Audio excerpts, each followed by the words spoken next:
Hello students, कैसे हैं आप सभी। मैं हूं आपका friend and physics mentor Krishna Tiwari. Are you excited about your date sheet. जो साइंस का एग्जाम है वो आपका 4 मार्च को है, मतलब पूरे पूरे 50 to 60 डेज हैं आपके पास। अगर अभी तक आप में से कुछ बच्चों की तैयारियां कंप्लीट नहीं है तो वो उसको तैयार कर लें।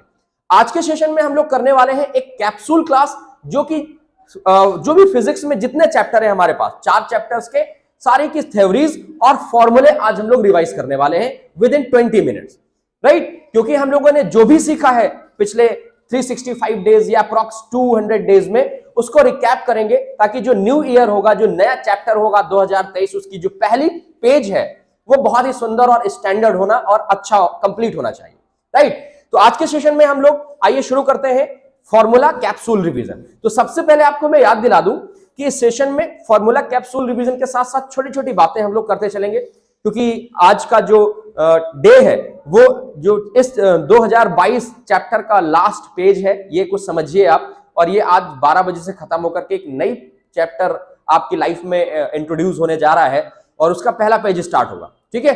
तो उनसे रिलेटेड हम लोग कुछ बातें करेंगे फिलहाल। तो आइए शुरू करते हैं एक पहले चैप्टर की तरफ से। देखिए, तो पहले चैप्टर का नाम है हमारे पास इलेक्ट्रिसिटी। तो सबसे पहले हम लोग डिस्कस करेंगे जितने भी फॉर्मूले हैं इलेक्ट्रिसिटी से रिलेटेड। सबसे पहले जब हम लोगों ने इलेक्ट्रिसिटी पढ़ा, जब आप अप्रैल में या मई में या जून, जो भी आप एनरोल हुए होंगे स्कूल में, तो सबसे पहले आपको पढ़ाया गया होगा इलेक्ट्रिसिटी। क्या पढ़ाया गया उसमें? सबसे पहला फॉर्मूला याद है क्या? अगर याद है तो आप मेरे साथ रिपीट भी कर सकते हैं। क्या पढ़ाया गया आपको? पढ़ाया गया Q is equal to N, where Q is charge, N is number of electron, E is the charge of 1 electron. कितना होता है कमेंट करके बताइएगा। चार्ज का जो SI यूनिट पढ़ा हम लोगों ने, क्या पढ़ा था? कूलम पढ़ा था, और उसको कैपिटल C से डिनोट करते हैं, ठीक है। फिर इसके बाद दूसरा फॉर्मूला हम लोगों ने क्या पढ़ा? दूसरा फॉर्मूला पढ़ा करंट का। क्या पढ़ा था? Current is equal to Q by T, ठीक है। Q is equal to I into में T, एक और फॉर्मूला आ गया हमारे पास। और करंट का जो SI यूनिट होता है वो क्या होता है? एम्पियर होता है, rate of flow of charge current. Is that clear? अच्छा, याद है आपको कि दूसरा जो फॉर्मूला था, इसके अलावा क्या पढ़ा था? इसके बाद हम लोग ने सीखा था what is potential difference. Potential difference को V से डिनोट किया जाता है, और फॉर्मूला हम लोगों ने क्या सीखा? V is equal to W by Q। ये जो वीडियो है ना, ये लास्ट मिनट एग्जाम वीडियो है, बात समझिए। आपने एग्जाम से 3 दिन पहले भी अगर इसको देख लिया, या 1 नाइट फाइट के थ्रू इसको देख लिया ना, 20 मिनट, सारे के सारे कंसेप्ट क्लियर हो जाएंगे। फॉर्मूला अगर आपको तैयार है, कोई भी डेरिवेशन आप कर लोगे, कोई भी डेफिनेशन आप बना सकते हो अपने आप से, है ना। और कंसेप्चुअल क्वेश्चन करने में बिल्कुल आसानी हो जाएगी, ठीक है। तो तीसरा क्या पढ़ा हम लोगों ने? V is equal to W by Q, और इसका SI यूनिट क्या पढ़ा था हम लोगों ने? Volt. Is that clear? Sir Alessandro Volta आपको याद हो शायद। फिर चौथी चीज हम लोगों ने क्या पढ़ी? Relationship between current and potential difference, which is Ohm's law, that is V is equal to IR, right. अब यहां से आपको V पता है पोटेंशियल डिफरेंस, I पता है करंट, R क्या होता है ये बताइए। नया टर्म आपको मिला होगा, आप सभी जानते हैं, इसको हम लोग क्या बोलते हैं? Resistance, and that is R is equal to V upon में I। और इसका जो SI यूनिट होता है वो क्या होता है? ओमेगा O, ठीक है। फिर हमने रेजिस्टेंस के फैक्टर्स पढ़े कि रेजिस्टेंस किन पे डिपेंड करता है। तो पहला फैक्टर है स्टूडेंट लेंथ, दूसरा फैक्टर क्या है? Area cross section, which is inversely proportional to the resistance, right. तीसरा फैक्टर क्या था? मटेरियल, और चौथा क्या था? टेम्परेचर। ये सारे के सारे फैक्टर्स थे, है ना। फिर एक और हमने रेजिस्टेंस का फॉर्मूला पढ़ा, that is R is equal to rho L upon में A। L for length of the wire, and area, A for area of the wire, and what is specific resistivity? Rho is specific resistivity, that is rho. मतलब resistivity क्या है? एक specific resistance है जो कि कभी change नहीं होता, ओके। उसको डिवाइड नहीं किया सकता, उसको कम नहीं किया जा सकता, और ये इक्वल हो सकता है रेजिस्टेंस के अगर मैं लेंथ को 1 मीटर कर दूं और एरिया को 1 मीटर स्क्वायर कर दूं। इसका भी SI यूनिट क्या? ओम, क्योंकि है तो ये रेजिस्टेंस ही। रेजिस्टिविटी की बात नहीं कर रहा हूं मैं, रेजिस्टेंस की बात कर रहा हूं। सेकेंड थिंग जरा देखो, इसके बाद एक और फॉर्मूला हमें यहां से पता चल गया स्पेसिफिक रेजिस्टिविटी का। अब यहां से क्या क्या फाइंड कर सकते हैं? यहां से फाइंड कर सकते हैं length of the conductor, find कर सकते हैं area cross section of the conductor, and the resistance of the wire. अगर वायर को डबल कर दिया जाए, ट्रिपल कर दिया जाए, स्ट्रेच कर दिया जाए, है ना। तो यहां से एक और फॉर्मूला आ गया, that is rho is equal to R into में A अपॉन में L, और इसका SI यूनिट पढ़ा था ओम मीटर, है ना। ओम बोलते हैं ना, हरिओम वाला, तो ओम मीटर इसका एसआई यूनिट हम लोगों ने पढ़ा था। तो ये हम लोगों ने एक पार्ट खत्म किया कि हमने क्या क्या सीखा था। फिर आगे क्या सीखा था हम लोगों ने, फिर सीखा था कॉम्बिनेशन ऑफ रेजिस्टेंस। कैसा कॉम्बिनेशन? आपको याद होगा कि जब अप्लायंसेस, गैजेट या रेजिस्टेंस को सीरियल वाइज लगाया जाता है तो उसको बोलते हैं सीरीज कॉम्बिनेशन, है ना। और सीरीज कॉम्बिनेशन का फॉर्मूला क्या होता है? Resistance in series is equal to R1 plus R2 plus R3 और कहां तक, dash dash dash plus Rn तक। नंबर ऑफ रेजिस्टेंस जितने भी आप लगा दो, 2 लगा दो, 3 लगा दो, 4 लगा दो। तो ये फॉर्मूला पढ़ा हम लोगों ने। अगला फॉर्मूला क्या सीखा था हम लोगों ने? अगला फॉर्मूला सीखा था, अगर आपको याद हो, रेजिस्टेंस इन पैरेलल, 1 अपॉन में रेजिस्टेंस इन पैरेलल। क्या फॉर्मूला होता है इसका? ये होता है 1 अपॉन में R1 प्लस 1 अपॉन में R2 प्लस 1 अपॉन में R3। अगर 3 है तो 3, 2 है तो 2, 4 है तो 4, या जितने भी लगे हो प्लस में 1 अपॉन में Rn। बस ध्यान देने लायक क्या चीज था इसमें कि जब हम इसको सॉल्व कर लेंगे तो इसको क्या करते हैं, रेसिप्रोकल कर देते हैं। ओके, रेजिस्टेंस इन पैरेलल को। ओके, तो हम लोगों ने सीखा 1 बाय 1 रेजिस्टेंस का कॉम्बिनेशन तक। फिर इसके बाद क्या पढ़ाया जाता है? रेजिस्टेंस है, करंट है, पोटेंशियल डिफरेंस है, तो हीट जनरेट होगा, राइट। हीट जनरेट होगा तो हमने पढ़ा जूल्स लॉ ऑफ हीटिंग। क्या पढ़ा था हम लोगों ने? H is equal to I square RT, right. इसको हम लोग जूल्स लॉ ऑफ हीटिंग के नाम से भी जानते हैं, है ना। फिर हम लोगों ने एक लास्ट फॉर्मूला पढ़ा, वो क्या पढ़ा हम लोगों ने? वो पढ़ा पावर के बारे में। क्या पढ़ा? P is equal to V into में I पढ़ा। और एक फॉर्मूला पढ़ा हम लोगों ने, P is equal to V square upon में R, है ना। एक और फॉर्मूला पढ़ा, P is equal to I square R। ये 3 फॉर्मूले पढ़े power. P stand for power of the gadget, V potential difference, I current, sorry P क्या है? P है पावर, V क्या है? Potential difference, R resistance. P क्या है? Power, I current, R resistance. इसका जो SI यूनिट होता है ये होता है वॉट, और कैपिटल W से डिनोट करते हैं, है ना। बहुत बढ़िया बात है। फिर इसके बाद एक और फॉर्मूला हम लोगों ने पढ़ा, किसका? एनर्जी लिबरेटेड, एनर्जी कंज्यूम या एनर्जी ऑफ अप्लायंसेस और गैजेट। क्या पढ़ा? P इज इक्वल टू एनर्जी अपॉन में टाइम, या energy liberated by the appliances is equal to power into में टाइम। और एनर्जी का क्या फॉर्मूला होता है? SI unit, sorry, joule, capital small j से हम लोग डिनोट करते हैं। तो ये हो गया हमारे पास। ये 12 फॉर्मूले हैं जो चैप्टर नंबर 12 के लिए इंपॉर्टेंट है। विशेष ध्यान दीजिएगा, अगर अभी तक आपने इन फॉर्मूले को नहीं तैयार किया तो एक पेन कॉपी निकालिए और अपनी जो आपने नोट्स बनाया ना, एक अलग पेज में इन फॉर्मूले को लिख लीजिए और 2-3 बार उसको रिवाइज करिए, अपने आप तैयार हो जाएंगे। फॉर्मूले तैयार हो गए। अगर एप्लीकेशन करना आता है बहुत अच्छी बात है, क्विक रिवीजन हो गया। आपको नहीं आते हैं तो आप फटाफट जाकर के वीडियो प्रीवियस पढ़े हैं कि how to apply this formula, आप उसको देखिए तो आपको पता चल जाएगा कहां कहां कौन से फॉर्मूले को हम लोग यूज कर सकते हैं। तो ये तो रही बात चैप्टर नंबर 1 इलेक्ट्रिसिटी की। अब इसके बाद जो चैप्टर आता है वो कौन सा आता है? लाइट, जिसमें फॉर्मूले हैं। देखो, ह्यूमन आइज में कलरफुल वर्ड में फॉर्मूले नहीं है, जो है तो लाइट से रिलेटेड है। इसके बाद जो हमारे पास आता है magnetic effect of electric current, उसमें फॉर्मूले नहीं, केवल थ्योरीज है, वो भी डिस्कस करेंगे। तो ये एक चैप्टर फॉर्मूला वाला है। एक चैप्टर और है जिसको हम लोग बोलते हैं लाइट के नाम, उसको भी हम लोग अब सीखेंगे। पहले उसको फटाफट चाहे तो पेन कॉपी से नोट कर लीजिए, तब तक हम लोग एक बात करते हैं आपसे। अब आपकी जो डेट शीट है वो तो आ गई है, तय है। अब आप में से बहुत सारे ऐसे बच्चे होंगे जिनको अभी से मन में से धक धक हो रहा होगा, डर लगने लगा होगा, है ना, प्रॉब्लम होने लगी होगी। तो आपको पता है गीता में एक चीज लिखी हुई है कि अगर किसी प्रॉब्लम है, कोई भी प्रॉब्लम है, उसको आप फेस कर रहे हो, तो या तो आप क्या करो, उसको सॉल्व करने का तरीका ढूंढो। मतलब आपके अंदर अगर कोई कमी है तो अगर मान लो अगर आप परेशान हैं, डर रहे हैं, डेट शीट आ गई है, टेंशन में है, तो उस टेंशन को खत्म करने का तरीका ढूंढो, रास्ता ढूंढो। ओके, तो टेंशन अपने आप खत्म हो जाएगी। फिर इसके लिए क्यों टेंशन लेना, आपको पता है मैं कर लूंगा। ओके, टेंशन क्यों? और अगर ऐसी प्रॉब्लम है कि आप नहीं कर सकते हैं, ठीक है, आपको तरीका भी नहीं ढूंढना, तो आप कर तो वैसे भी कुछ नहीं पा रहे हैं, तो टेंशन लेने से और परेशान होने से कुछ सॉल्व तो होगा नहीं, तो फिर टेंशन क्या लेना। बात समझ में आई कि नहीं आई? ओके, अगर कुछ कर सकते हैं तो करिए, नहीं कर सकते हैं तो टेंशन मत करिए, क्योंकि टेंशन करोगे तो जो आ भी रहा होगा वो भी नहीं आएगा। ठीक है, आई होप कि ये चैप्टर आपको क्लियर हो गया होगा। अब मूव करेंगे हम लोग अपने अगले चैप्टर की तरफ, जिसका नाम है लाइट। देखो, लाइट में हम लोग भी फॉर्मूले पढ़ने वाले, कौन कौन से फॉर्मूले, कितने फॉर्मूले और क्या क्या फाइंड किया जा सकता है। ठीक है, जरा देखो, तो लाइट में सबसे पहला जो हम लोग पार्ट कवर करने वाले हैं वो कवर करने वाले हैं रिफ्लेक्शन ऑफ लाइट का। तो स्टूडेंट आपको याद होगा bouncing back of white light, उसमें सबसे पहली चीज जो सीखी थी वो क्या सीखी थी कि angle of incident always equal to the angle of reflection. कब? जब रिफ्लेक्शन ऑफ लाइट पड़ रहे थे, ध्यान दीजिएगा। पहली चीज तो यही सीखी थी हम लोगों ने डायरेक्टली। फिर इसके बाद सीखा था कि reflection through the plane mirror. तो प्लेन मिरर की बहुत सारी प्रॉपर्टीज सीखी थी, जैसे लेटरल इन्वर्जन, है ना, फोकल लेंथ उसका इनफाइनाइट होना, मैग्निफिकेशन +1 होना, क्यों? क्योंकि हाइट ऑफ इमेज और हाइट ऑफ ऑब्जेक्ट सेम होना, distance of the image and distance of object same होना, तभी तो मैग्निफिकेशन की वैल्यू 1 आएगी, है ना। वर्चुअल और इरेक्ट ऑलवेज ये इमेज फॉर्म करता है ना। ठीक है, तो बहुत सारी ऐसी प्रॉपर्टीज हमने सीखी। फिर हमने सीखा मिरर फॉर्मूला। क्या सीखा? Mirror formula 1/f = 1/v + 1/u। ये हम लोगों ने सीखा मिरर फॉर्मूला। आई होप आपको याद होगा। ठीक है, फिर हमने क्या सीखा? साइन कन्वेंशन सीखा। क्या होता है साइन कन्वेंशन? कि अगर मान लो मैं एक क्रॉस बना लेता हूं, एक ये मैं प्लेन बना लेता हूं जिसको हम लोग बोलते हैं प्लेन, और प्लेन में हम लोग क्या देखते हैं कि ये जो पार्ट होता है ये पॉजिटिव क्वाड्रेंट होता है, ये नेगेटिव क्वाड्रेंट होता है।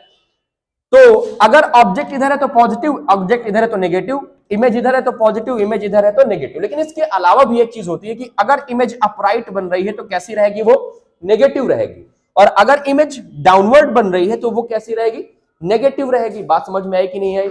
ओके, अब बात करेंगे सर व्हाट इज एफ।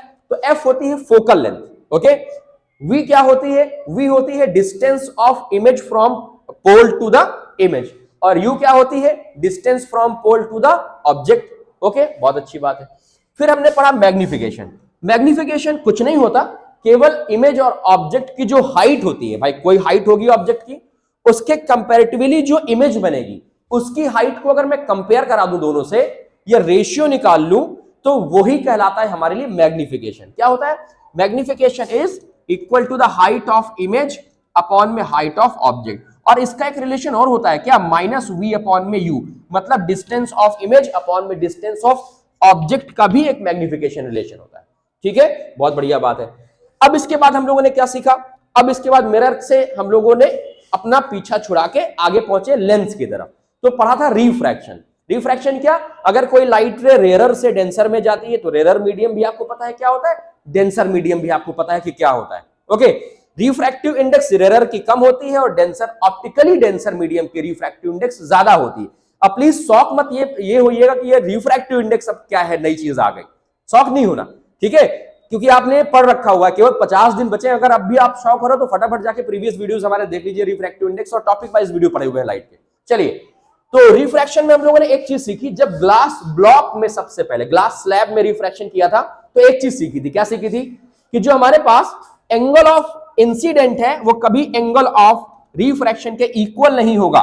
केवल एक केस है, अगर मैं उस ग्लास ब्लॉक के परपेंडिकुलर कोई रे डालता हूं तो इस केस में एंगल ऑफ आई और एंगल ऑफ आर क्या हो सकते हैं? इक्वल हो सकते हैं, क्योंकि किसी भी तरह का कोई डेविएशन नहीं होगा। ध्यान रखिएगा। ओके, क्यों? क्योंकि इन दोनों की वैल्यू क्या होगी? इक्वल टू 0 होगी। ओके, बहुत बढ़िया बात है। फिर क्या सीखा हम लोगों ने? Angle of incident is equal to angle of emergent.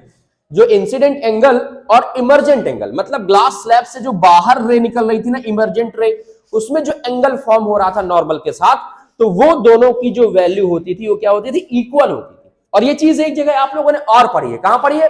Prism में। आई होप आपको याद आ रहा होगा। Angle of deviation, angle of prism, थोड़ा सा सपोर्ट करिए, थोड़ी देर इसको कंटिन्यू देखिए। अभी मैं आता हूं, प्रिज्म में भी आता हूं। तो I is equal to E हम लोगों ने पढ़ लिया। ठीक है, बहुत बढ़िया बात है। फिर क्या पढ़ा हम लोगों ने?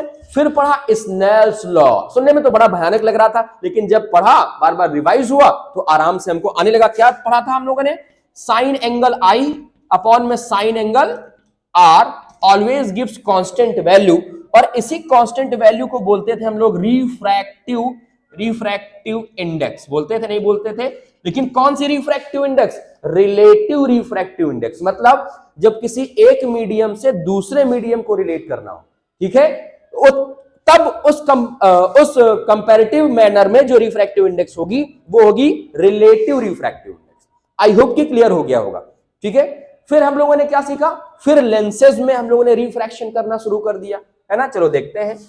तो लेंस फॉर्मूला सीखा हम लोगों ने, और तो कुछ सीखा नहीं। इसके बाद अगर कुछ छूट रहा हो तो आप कमेंट करके मुझे याद दिलवा सकते हैं, ताकि मैं अपने अगले वीडियो में उस टॉपिक के बारे में डिस्कशन कर सकूं। ठीक है, चलिए, फिर इसके बाद हम लोगों ने पढ़ा रिफ्रैक्टिव इंडेक्स के बारे में।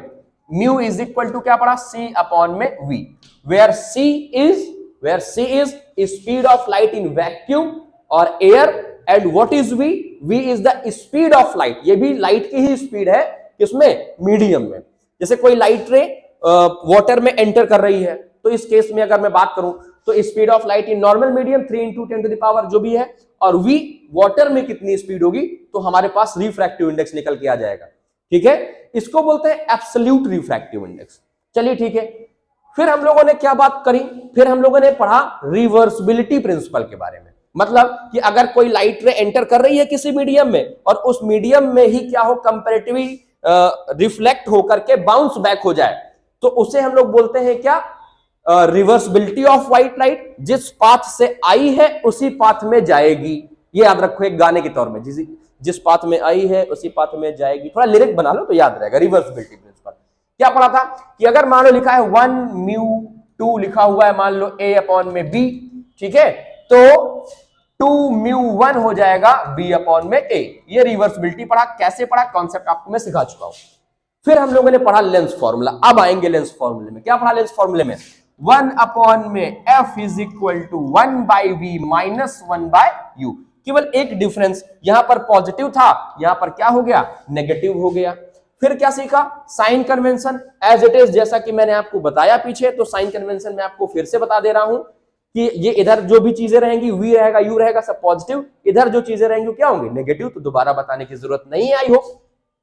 चलो, फिर एक खास चीज देखने को मिला हमें मैग्निफिकेशन के केस में, क्या कि मैग्निफिकेशन क्या होता है, हाइट ऑफ इमेज अपॉन में height of object, and that is equal to the v by u। देखो यहां पर माइनस साइन नहीं लगा, ये चीज देखने को मिली। बहुत बच्चा जब न्यूमेरिकल पेपर में सॉल्व कर रहा होता है ना, तो ये छोटी छोटी गलतियां जो प्लस माइनस वाली है वो हो जाती हैं, और इस कारण से उसका 2 नंबर या 3 नंबर का न्यूमेरिकल पूरी तरह से गलत हो जाता है। तो इस पुराने साल में जो भी गलतियां आप कर रहे थे उनको अवॉइड करना है और नई चीजें सीखनी है। जो भी गलतियां कर रहे हैं तो उनको क्या करना है, अपने को माइंड करना है, चाहे नोट कर लेना है। अगली बार जब आप वैसे ही क्वेश्चन करेंगे तो उन गलतियों को बिल्कुल भी ना दोहराने की कोशिश करेंगे। तो यहां पर देखो माइनस साइन लोगे तो न्यूमेरिकल खराब हो जाएगा। तो m is equal to height of image, height of object is equal to v by u। बहुत बढ़िया बात है। मैग्निफिकेशन के बाद हम लोगों ने क्या पढ़ा, पावर ऑफ लेंस पढ़ा। क्या पढ़ा, power of lens. Power of lens is none other thing which is inversely proportional to the focal length. It means that P is equal to 1 upon में F, और ये किसमें हुआ करता था, मीटर में। अगर सेंटीमीटर में चाहिए तो अपॉन 100 करना पड़ेगा, तो 100 ऊपर आ जाएगा, कोई दिक्कत। तो इतने जो फॉर्मूले हैं 1 to 12 फॉर्मूले ही हम लोगों ने किसमें पढ़े, लाइट चैप्टर में पढ़ लिए। ठीक है, जरा ध्यान रखिए क्योंकि यही फॉर्मूले आपको ह्यूमनाइज एंड कलरफुल वर्ड, एक capsule class humanise and colourful word के न्यूमेरिकल्स की पढ़ी हुई है, क्योंकि बहुत बच्चों को उसमें कंफ्यूजन रहता है, तो आप चाहे तो उसको देख सकते हैं। चलिए भाई अब जरा यहीं से ह्यूमनाइज को हम लोग कंटिन्यू कर देते हैं, कलरफुल वर्ड को। तो 3 चैप्टर हमारे कंप्लीटली फिनिश हो जाएंगे क्विक रिवीजन के तौर पे, जितना हम लोगों ने इस साल सीखा है। ठीक है, और इसी को लेकर के अगले साल हमें क्या करना है, एप्लीकेशन करना है और पूरे के पूरे नंबर लाने हैं। चलिए, ह्यूमनाइज में क्या पढ़ा हम लोगों ने, प्रेस बायोपिया। पहले मायोपिया से शुरू करें, कॉन्केव लेंस से। Myopia correction concave lens. Eye ball का क्या होना, एलोंगनेशन ऑफ आई बॉल। ठीक है, या तो मैं कह सकता हूं कि आई कन्वर्जिंग जो कैपेसिटी है वो क्या होना, हाई होना। दूसरा hypermetropia, convex lens, eye ball का छोटा होना, या तो क्या हो सकता है, डाइवर्ज जो हमारी कन्वर्जिंग पावर है वो कम हो जाना। ठीक है, फिर आता है क्या, प्रेस बायोपिया। तो प्रेस बायोपिया बाइफोकल लेंथ का काम होता है, याद करो। Bifocal length concave and convex दोनों लेंस लगते हैं। ओके, फिर इसके बाद तीसरी जो डिसीज आती है वो आती है cataract, which is correct by only the operations. फिर इसके बाद एक डिसीज हमने पढ़ी, कलर ब्लाइंडनेस। ठीक है, एक ऐसा कैंडिडेट जिसको कलर ब्लाइंडनेस है, he is not able to differentiate about red and green colour. And ये जो डिसीज है ना, which is normally genetical disease, ये एक पेरेंट से अपने बच्चों में, फिर वो बच्चे अपने बच्चों में, इस तरह से ट्रांसफर होती रहती है। ठीक है, बहुत बढ़िया बात है। अब अगर आपसे पूछता है कि भाई कैसे हम लोग करेंगे इसके न्यूमेरिकल्स कैसे करेंगे, तो क्या पूछेगा, पूछेगा कि करेक्टिव लेंस की पावर क्या होगी। तो पावर क्या होता है, 1 बाई फोकल लेंथ, और इसकी एसआई यूनिट जो होती है ना वो होती है डायोप्टर। डी से डिनोट किया जाता है, प्लस और माइनस। केवल ये एक नई चीज आपको सीखनी थी जो ह्यूमन आईज में आपको क्या करे, काम आएगी। पहले फोकल लेंथ निकालिए उस लेंस की, फिर उसको क्या कर दो, उसको कन्वर्ट कर दो पावर में, और पावर में जैसे निकालोगे तो डायोप्टर में निकाल देना है, वही करेक्टिव हमारे पास क्या होगी, फोकल लेंथ होगी। बस ह्यूमन आईज में आपसे ऑपरेशन करने के लिए तो पूछेगा नहीं, तो इतना आपको याद रखना है, ठीक है। ओके, आई होप कि आपको आवाज आ रही होगी। अब हम लोग बात करेंगे एक नए चैप्टर की जिसका नाम है magnetic effect of electric current. देखो उसमें कोई फॉर्मूले नहीं है, केवल थ्योरीज हैं। थोड़ी देर केवल आपको सुनना है, लीड लगाओ, स्पीड 1.5 करो और कंप्लीट चैप्टर का रिवीजन अभी के अभी 20 मिनट में। इस साल हमने जो जो सीखा है, ठीक है। चलो, तो पहला कंसेप्ट हमने magnetic effect of electric current में क्या सीखा, right hand thumb rule. Yes और नो, बिल्कुल सही बात है। क्या सीखा कि अगर मैं अपने राइट हैंड में कोई कंडक्टर इस तरह से होल्ड करूं, जैसे मैंने ऐसे अपना हाथ दिखाया हुआ है आपको, थम्स अप कर रहा हूं ना आपको, है ना, तो जो मेरा थंब है ना वो किसकी डायरेक्शन बताएगा, वो डायरेक्शन ऑफ करंट बताएगा। और ये जो फिंगर्स है ना, रैप्ड फिंगर्स, ये डायरेक्शन ऑफ मैग्नेटिक फील्ड बताएंगे। इस चैप्टर में एक्चुअल में क्या सीखा हम लोगों ने कि कोई भी अगर कंडक्टर है उसमें मैं करंट फ्लो कराता हूं तो वो मैग्नेट की तरह बिहेव करेगा, और उसमें मैग्नेट की तरह जो क्वालिटीज आएंगी तो उसका डायरेक्शन क्या होगा, हमने राइट हैंड थंब रूल से सीखा। राइट हैंड थंब रूल को कॉर्क स्क्रू रूल या Maxwell right hand thumb rule के नाम से भी जाना जाता है, तो कंफ्यूज नहीं होना है, ठीक है। फिर एक नया क्वेश्चन निकल के आता है कि properties of magnetic field line. तो कैसी प्रॉपर्टीज हैं, ये क्या है मैग्नेटिक फील्ड लाइन, आपने पता है मैग्नेटिक फोर्स को रिप्रेजेंट करने के लिए इमेजिनरी फील्ड लाइंस होती हैं जिन्हें हम लोग मैग्नेटिक फील्ड्स बोलते हैं। मैग्नेटिक फील्ड की पहली प्रॉपर्टी क्या है कि वो जो पोल्स होते हैं ना, कोई भी मैग्नेट है उसमें नॉर्थ एंड साउथ पोल होगा। अगर मैं नेचुरल मैग्नेट की बात करूं तो पोल के पास जो मैग्नेटिक फील्ड लाइंस होंगी वो क्या होंगी, स्ट्रांग होंगी। मतलब मैग्नेटिक जो फोर्स है वो पोल्स में क्या होगा, स्ट्रांग होगा। और जैसे ही पोल्स से आप दूर जाएंगे इक्वेटर की तरफ तो वो क्या होगा, वो वीक होता चला जाएगा। या पोल से आप बाहर की तरफ जाएंगे तो क्या हो जाएगा, वीक हो जाएगा। तीसरी सबसे खास प्रॉपर्टी है कि ये कभी एक दूसरे को इंटरसेक्ट नहीं करते। और एक कंफ्यूजन और रहता है कि अगर मान लीजिए कि एक बार मैग्नेट है उसको बीच से मैं ब्रेक कर देता हूं तो पोलैरिटी चेंज हो जाती है, तो ये भी आपको ध्यान रखना है। चलिए, फिर अगला कंसेप्ट हम लोगों ने क्या सीखा, हम लोगों ने सीखा current carrying, straight current carrying conductor. फिर सीखा सर्कुलर लूप, और सर्कुलर लूप में एक तरफ का जो हिस्सा था सर्कुलर लूप के बैकवर्ड साइड और फ्रंट साइड, तो उसमें से एक होता है नॉर्थ फेस, एक होता है साउथ फेस, जिस डायरेक्शन से करंट जा रहा है।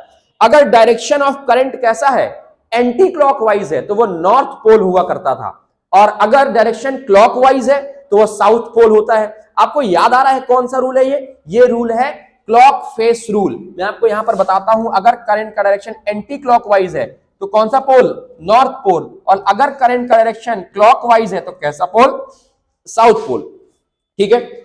अगर यही मैं लूप्स को बढ़ा देता हूं, नंबर ऑफ टर्न बढ़ा देता हूं, तो वो एक सोलेनाइड की तरह गैजेट, एक गैजेट है सोलेनाइड, उसकी तरह बन जाता है। सोलेनाइड क्या है, एक तरह का ये समझिए कि आर्टिफिशियल मैग्नेट बनने की तरफ एक स्टेप है इन लूप्स का, और ये बिहेव करेंगी नॉर्मल बार मैग्नेट की तरह। क्यों भाई, आप मैग्नेटिक लूप क्या करोगे, बढ़ा दोगे, नंबर ऑफ टर्न बढ़ा दोगे, ठीक है, तो उसमें मैग्नेटिक फील्ड लाइन इंक्रीज होगी, ठीक है, तो एक मैग्नेट की तरह बिहेव करेगा कि नहीं करेगा, ओके, बहुत बढ़िया बात है। क्वेश्चन आता है कि मैं कैसे इसको चेंज, इसमें जो मैग्नेटिक फील्ड है जिसको हम लोग बी से डिनोट करते हैं, मैग्नेटिक फील्ड को बी से डिनोट करते हैं, टेस्ला एसआई यूनिट होता है, और ये एक वेक्टर क्वांटिटी है, तो इसको कैसे इंक्रीज या डिक्रीज कर सकते हैं, तो नंबर ऑफ टर्न बढ़ा के सोलेनोइड में, ओके, करंट की स्ट्रेंथ बढ़ा करके, ओके, बात समझ में आई कि नहीं आई। और अगर मैं किसी सिंपल सर्कुलर लूप की बात करूं तो करंट कॉमन फैक्टर है, ओके, इसके बाद मैं उसकी रेडियस को इंक्रीज या डिक्रीज करके, मान लो मैंने सर्कुलर लूप की रेडियस डिक्रीज कर दी तो मैग्नेटिक फील्ड जो स्ट्रेंथ है वो क्या हो जाएगी, इंक्रीज हो जाएगी, ओके।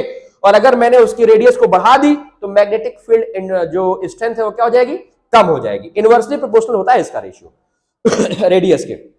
कहां से सीखा ये सीखा हम लोगों ने न्यूटन्स इनवर्स स्क्वायर रूल से। देखो ना, force is inversely proportional to the square of the radius. सीखा नहीं सीखा, तो रेडियस बढ़ाओगे तो फोर्स कम, रेडियस कम करोगे तो फोर्स ज्यादा, ठीक है।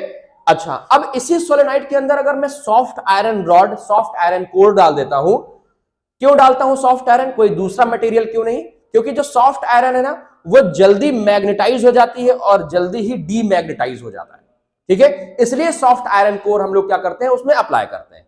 तो जैसे मैंने सॉफ्ट आयरन कोर डाल दी तो वो जो सोलेनाइड है ना वो कैसे बिहेव करने लगता है, वो बिहेव करने लगता है आर्टिफिशियल मैग्नेट या मैन मेड मैग्नेट की तरह। ये दो तरह का होता है, एक तो यू शेप जो कि मोटर में लगता है और एक होता है आई शेप।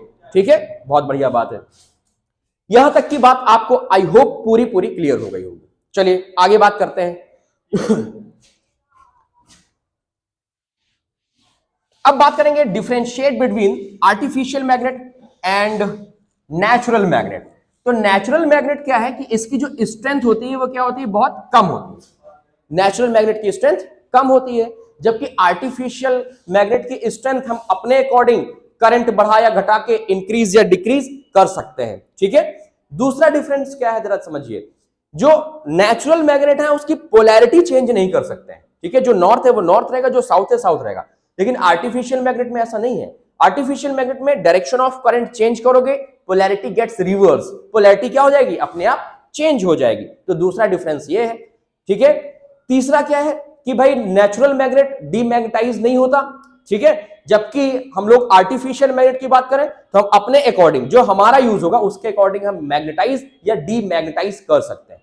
फिर आते हैं, चलो फटाफट आ जाते हैं फ्लेमिंग्स लेफ्ट हैंड रूल में, which is the principle of motor. Right, क्या कहता है फ्लेमिंग्स लेफ्ट हैंड रूल कि अगर किसी करंट मैं अगर अपने लेफ्ट हैंड को क्या करूं, कुछ इस तरह से स्ट्रेच करूं कि मेरी तीन finger, thumb, four finger and middle finger एक दूसरे के म्यूचुअल परपेंडिकुलर हो, तो जो थंब है ना वो डायरेक्शन ऑफ फोर्स, जो हमारे पास फोर फिंगर है direction of magnetic field line, और जो मिडिल फिंगर है डायरेक्शन ऑफ करंट को बताएगा।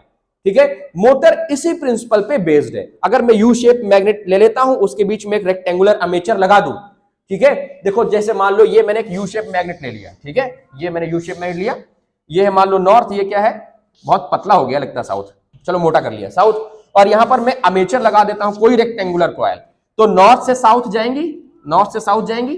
देखो मैग्नेटिक फील्ड दिख रही नहीं दिख रही है, करंट का डायरेक्शन मान लो ये है मेरे पास, तो देखो अरेंज कराओ मैग्नेटिक फील्ड, करंट का डायरेक्शन कैसा है, अपवर्ड डायरेक्शन में। तो देखो जो थंब का डायरेक्शन है inward towards the board, towards the board, ये क्या है, डायरेक्शन ऑफ मोशन शो करेगा। ओके, ये प्रिंसिपल किसका है, मोटर का।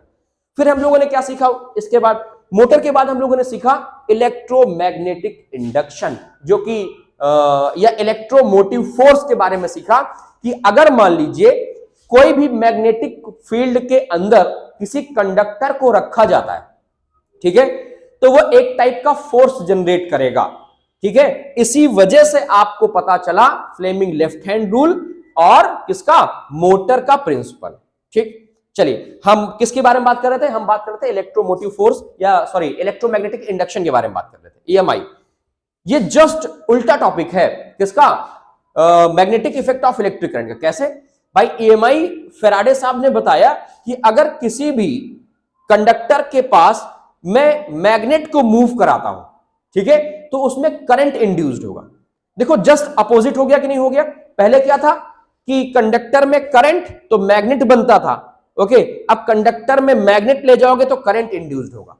बात समझ में आई कि नहीं आई। तो सबसे पहला रूल हम लोगों ने पढ़ा था किसका, माइकल फैराडे का। क्या पढ़ा कि मैग्नेटिक फ्लक्स में चेंजमेंट इंड्यूस्ड करंट के डायरेक्टली प्रोपोर्शनल होता है। ये सबसे पहले पढ़ा Faraday law of electromagnetic induction. ठीक है, दूसरा क्या पढ़ा हम लोगों ने कि अगर करंट जनरेट होता है तो उसका डायरेक्शन कैसे पता लगा सकते हैं। ठीक है, तो ध्यान रखिए, अगर मान लो एक कॉइल है और एक मैग्नेट है, उस मैग्नेट को मैं मूव करा रहा हूं तो उस कॉइल में क्या होगा, करंट जनरेट होगा। अगर मैग्नेट स्टेबल है, कॉइल मूव करा रहा हूं तो भी क्या होगा, करंट इंड्यूस्ड होगा। दोनों स्टेबल है तो कुछ भी इंड्यूस्ड नहीं होगा। ठीक है, चलिए इससे रिलेटेड हम लोगों ने दो तरह के रूल पढ़े। पहला तो पढ़ा right hand thumb rule, sorry Fleming's right hand rule, थक गया हूं मुझे लगता है बोल बोल के, और दूसरा पढ़ा लेंज लॉ। देखिए ये सिलेबस में नहीं है, लेकिन अगर केस बेस्ड क्वेश्चन बन गया तो कुछ भी पूछ सकता है ना। पैराग्राफ वाले जो हमारे पास हायर थिंकिंग ऑर्डर क्वेश्चन आने लगे हैं ना आपकी, तो अगर केस बेस्ड बना यहां से और बनने के चांसेस 90% है, ठीक है, तो फिर आपको इतनी सारी चीजें पता होनी चाहिए। ठीक है, कि कब मोशन होगा तो इंड्यूस्ड होगा, कैसे होगा, म्यूचुअल इंडक्टेंस क्या होता है। ठीक है, ये सारी चीजें मैंने पढ़ा रखी हुई है। फिलहाल तो क्विक रिवीजन की तरफ हम लोग अग्रसर हैं और ये इस वीडियो का आज की क्लास का लास्ट टॉपिक होगा। फिर इसके बाद हम लोग बात करेंगे इस नए साल की और इस पुराने साल को कंपैरेटिवली देखेंगे और इसके बाद फिर हम आज के सेशन को एंड अप करेंगे। ठीक है, चलिए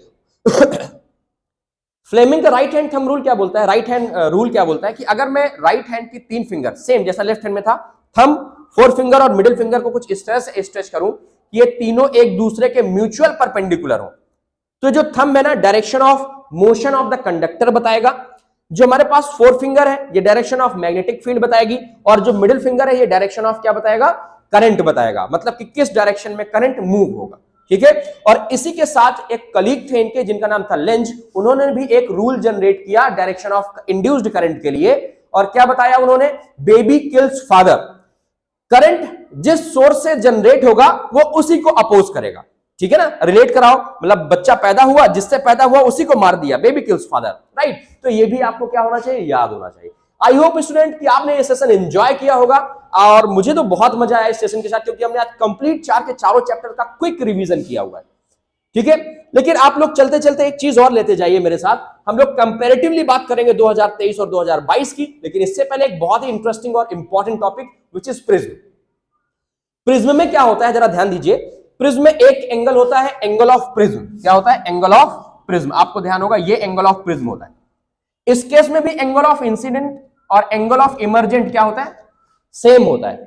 एंगल ऑफ डेविएशन क्या होता है, एंगल ऑफ डेविएशन होता है इमर्जेंट रे और इंसिडेंट रे के बीच का एंगल। मान लो कोई रे है, ये इमर्जेंट हुई इस तरह से, तो देखो ये इंसिडेंट ये हुई, इमर्जेंट ये हुई, इन दोनों के बीच का एंगल क्या कहलाता है, एंगल ऑफ डेविएशन। ओके, और एंगल ऑफ डेविएशन किस पे डिपेंड करता है, ये डिपेंड करता है एंगल ऑफ इंसिडेंट पे and also angle of prism, ये दोनों पे डिपेंड करता है। ठीक है, ध्यान रहेगा आपको, बहुत बढ़िया बात है। जो प्रिज्म में लाइट एंटर करती है, ठीक है, या जो डेविएशन हुआ, या जो मैं कहता हूं कि चेंजमेंट हुआ, रिफ्रैक्शन हुआ, ये किन पे डिपेंड करेगा, ये डिपेंड करेगा refractive index of the prism, ठीक है, वेवलेंथ ऑफ द लाइट, और किस पे डिपेंड करेगा, एंगल ऑफ इंसिडेंट और एंगल ऑफ प्रिज्म में। ठीक है, ध्यान रहेगा आपको, बात बहुत अच्छी बात। चलिए एक और खास बात इससे रिलेटेड आपसे पूछी जाती है, वो भी आपको याद रखना है। जो वेवलेंथ है वो तो चेंज होती है, जब लाइट एक मीडियम से दूसरे मीडियम में एंटर करती है तो उस लाइट की वेवलेंथ तो चेंज होगी, लेकिन फ्रीक्वेंसी में किसी भी तरह का कोई चेंजमेंट नहीं होता। कैसे भाई, अगर हमने प्रिज्म में लाइट डाली तो कैसे क्या 7 कलर्स निकलते हैं, VIBGYOR, है ना, violet, indigo, blue, green, yellow, orange, red. तो अगर मैं अपवर्ड टू डाउनवर्ड चलता हूं ना, that is the way of increasing frequency, ये फ्रीक्वेंसी को इंक्रीज कर रहा है HZ, मतलब सबसे ज्यादा फ्रीक्वेंसी की बात करें तो वायलेट की, उससे कम इंडिगो की, फिर ब्लू की, फिर ग्रीन की, फिर ग्रीन की, फिर येलो की, फिर ऑरेंज की, फिर रेड की। और अगर मैं डाउनवर्ड टू अपवर्ड मूव करता हूं तो दैट इज इंक्रीजिंग वेवलेंथ, मतलब सबसे ज्यादा रेड की वेवलेंथ होती है, इसीलिए डेंजर सिग्नल में सनराइज के समय ये रेड कलर ज्यादातर जलता है, जैसे ट्रेन के पीछे या फिर कहीं पर भी रेड सिग्नल वगैरह में, सिग्नल्स वगैरह में रेड कलर का यूज किया जाता है। इंडिगो और वायलेट स्कैटर बहुत तेज होते हैं, फैल जाते हैं, जो दिखते नहीं है, इसलिए हमें जो वाटर है, या ये समझ लीजिए जो हम लोग स्काई की तरफ देखते हैं तो जो स्पेस है वो कैसे दिखता है, हमें अर्थ से ब्लू दिखता है। इतनी बात समझ में आ गई कि नहीं आ गई, चलो बहुत अच्छी बात है। व्हाइट लाइट प्रिज्म से आई, स्कैटर हुई, उस प्रोसेस को हम लोग क्या बोलते हैं, स्कैटरिंग ऑफ लाइट। स्कैटर मतलब 7 कलर्स में क्या होना, ब्रेक होना, और इस प्रोसेस को बोला जाता है डिस्पर्जन। क्या बोला जाता है, डिस्पर्जन। लाइट आई, प्रिज्म से बाहर निकली, डेविएट हुई, that is dispersion of white light. और डिस्पर्जन में क्या होता है, ये डिस्पर्ज हो जाते हैं 7 कलर के बैंड में, जिसको बोला जाता है स्पेक्ट्रम, और वो 7 कलर का बैंड कुछ और नहीं जबकि यही है VIBGYOR। तो ये इंक्रीजिंग फ्रीक्वेंसी, ये इंक्रीजिंग वेवलेंथ, याद रहेगा। तो यहां से जो एक और प्रॉपर्टी निकल के आई कि कभी कभी क्वेश्चन पूछ लेता है, इनको जंबल वर्ड की तरह अरेंज करेगा और बोलेगा बताओ कौन सा इंक्रीजिंग ऑर्डर पे फ्रीक्वेंसी पे सही है ऑप्शन, तो यहां से भी क्वेश्चन बनने की पॉसिबिलिटीज रहती है। ठीक है, तो अब मुझे बताइएगा कि कैसा आपने फील किया, कनेक्ट विद मी, और बताइए कि आपने जो सीखा ये 365 डेज में, तो ये आपने रिवाइज किया तो कैसा आपको लगा। कंपैरेटिवली अगर बात करें 2023-2022 की, तो देखो 2022 में जो भी था नेगेटिव था उसको पीछे हमें छोड़ना है। ओके, हमें जो तरीके हैं, तौर तरीके हैं, वो थोड़े से चेंज करने पड़ेंगे। थोड़ा सा जब तक बोर्ड एग्जाम नहीं हो रहे हैं, फोन से लिटिल बिट डिस्टेंस बनाएंगे।